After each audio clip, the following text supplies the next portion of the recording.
Hey, what's up guys, Rip here. So today we're going to be talking about another round of Nijisanji related drama that's going to take us down some very interesting rabbit holes as we look into the EN liver Finana Ryugu. Now, she has been with Nijisanji EN for about 3 years now. However, the public perception of her, especially in the last year or so, has shifted a bit as she has been involved with multiple controversies, and that's what we're going to look at today. And like I said, we're going to go down some interesting rabbit holes, but we're going to begin with something that seems pretty innocuous. This tweet she made a few days ago talking about an experience where she thought a spider crawled into her mouth, and her realization of that possibility made her want to game end herself, which is obviously a joke about the situation. However, we would get this reply saying, maybe steer clear of the game end jokes after 2 of your coworkers attempted.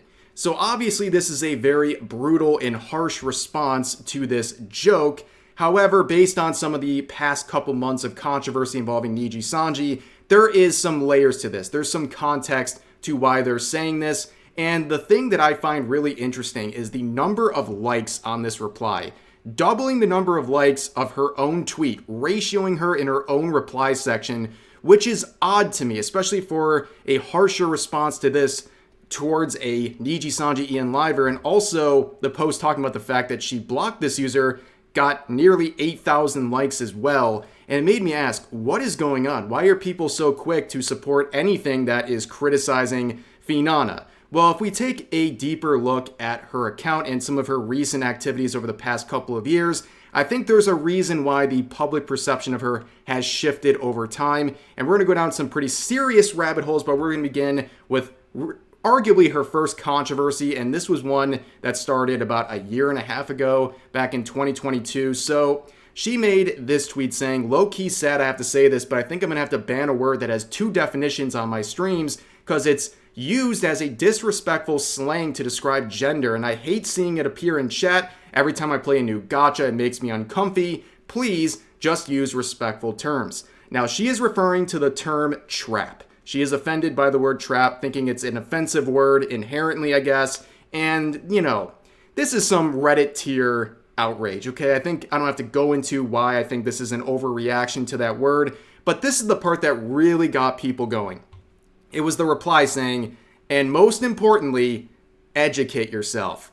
Now, this sort of finger-wagging virtue signaling did not go over well with people, and this is something that Nijisanji has been much more closely related to, a bunch of virtue signaling and stuff like that, when counterparts at places like Hololive joke about things like trap without feeling the need to explain to everyone or to chastise others over the use of that word. But that is just the starting point for today's video. We're now going to shift our focus on this channel right here, Armchair Expert, who's only made a couple of videos, but they're all very good. And their latest one is an absolute banger, and I definitely recommend you guys checking it out. And I'll put a link to it in the description. But to sum up this video for the purposes of this current video, he talks about the termination of Selen/Dokibird and compares it to the termination of Zaion Lanza/Sayu, and how these 2 terminations are actually very similar in their details, especially when you look at how management handled that situation, beginning by demonizing these 2 livers, and then, most importantly, using their own talents, their own livers,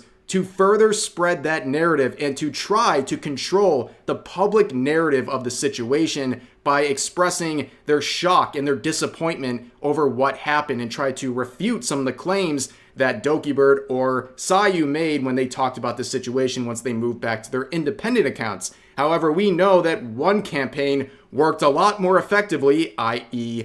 Zaion, than it did with Selen, which backfired horribly once the EN livers tried to come in and basically voice the opinions and the narrative of the management. Now, looking at Zaion Lanza, so she had a very brief stint with Nijisanji about a month before she was terminated. However, we are lucky to see the independent VTuber Sayu continue to share the experiences of Zaion that she had while she was at Nijisanji. It's been very, very useful for not only the public knowledge, but also corroborating some of the experiences shared by Dokibird when she talks about her time with her former agency.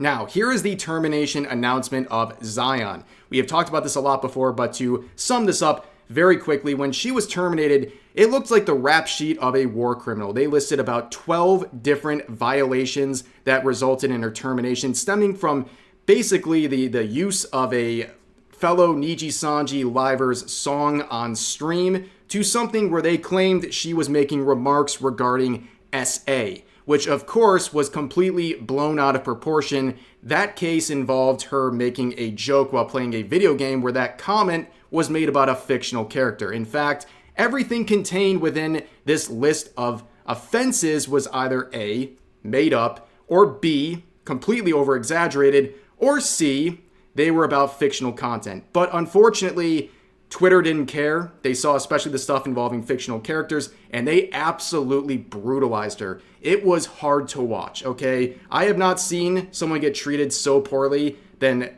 Zaion did in this situation, in the fallout. The amount of harassment that they received was unbelievable. And as pointed out by Armchair Expert here, this was greatly exacerbated by the fact that after her termination, there were 3 streams by other EN livers dedicated to talking about the termination of Zaion. And this obviously stoked the flames by not only trying to confirm the reasons that she was suspended or terminated in this case, but they also had very emotional responses, which really riled up fans even more, to the point where the harassment actually got worse as a result. This was Nijisanji management trying to control the narrative through their own livers. Does that sound familiar? It should. It should remind you of what happened with Dokibird. Now, there was another person who would make comments about the termination of Zaion, and that, of course, was Finana, who did this unofficially in a stream shortly after.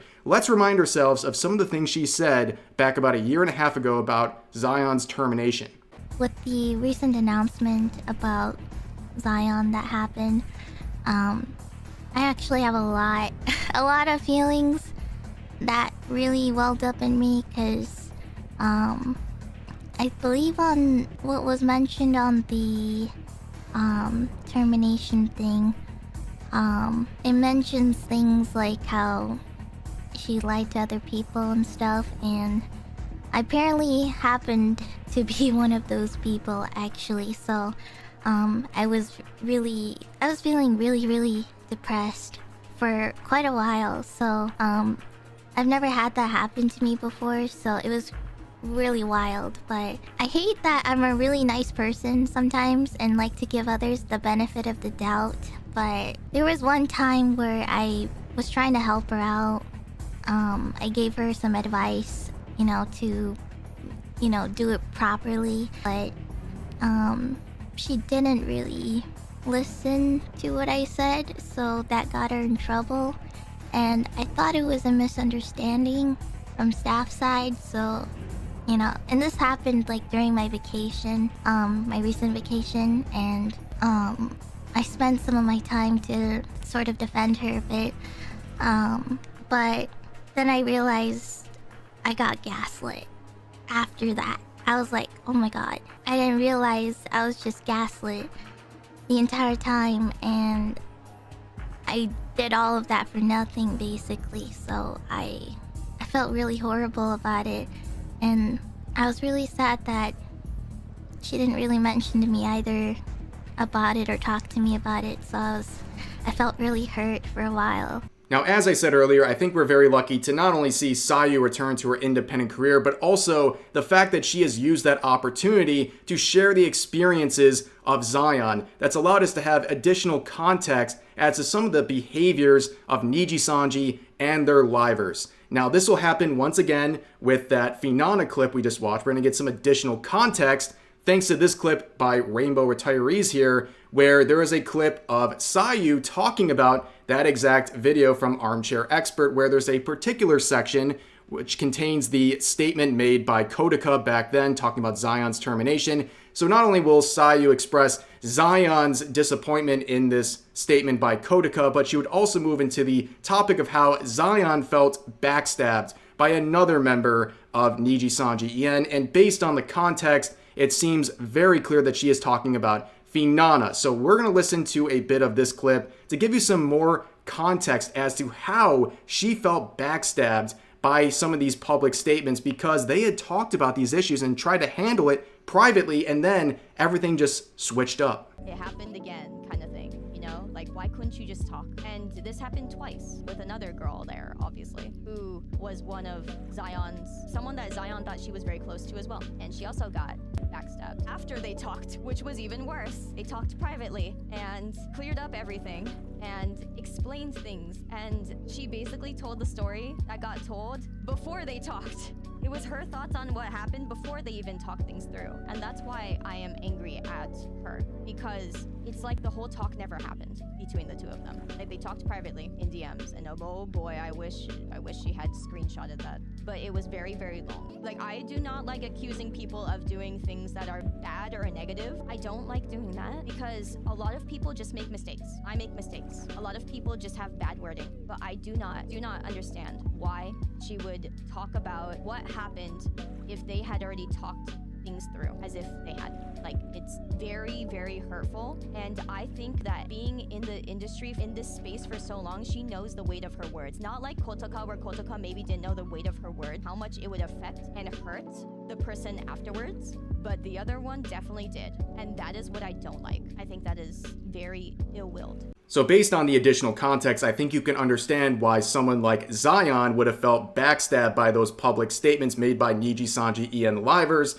However, let's return to the armchair expert video that is comparing the termination of Selen versus Zaion. Now, we've seen all of the additional context involving Zaion/Sayu. Let's return to the other point of comparison, which is Selen/Dokibird. Now, you can see Selen here. It's been, wow, about 3 months since her termination. Time is flying.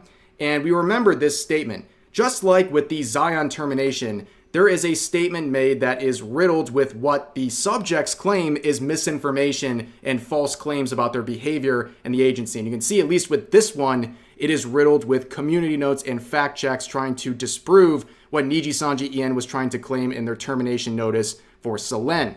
However, we also saw in the coming days after the termination a joint statement on Alira Pandora's channel alongside Ike Eveland and Vox Akuma, where they tried to demonize and throw Dokibird under the bus. Does that sound familiar? Well, it should, because it's exactly what happened to Zaion, except in this case, it went completely south. Unfortunately, the unfair treatment of Sayu/Zaion is fully present. People gobbled up, especially the emotional responses from those Nijisanji EN livers, and used it to harass Sayu and Zaion, and it led to a very terrible result.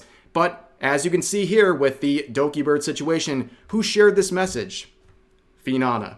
And she's not the only one. Off the top of my head, I know also Hex Haywire, who made one of these statements against Zaion, also shared these statements for the Dokibird situation, so she's not the only one. But really, this just highlights the behaviors of people like Finana and also Nijisanji and their livers as a whole. And this video really helps give some context as to the fact that this is not new. This behavior in the treatment of Dokibird/Selen was not new, and it was very, very reminiscent of how Sayu/Zaion was treated, and I think there's a lot to learn there. And also, like I said, the injustice that happened, especially with the public perception of Zaion when she was first terminated, and how people demonized her and bandwagoned and really started some of the nastiest harassment campaigns we've ever seen.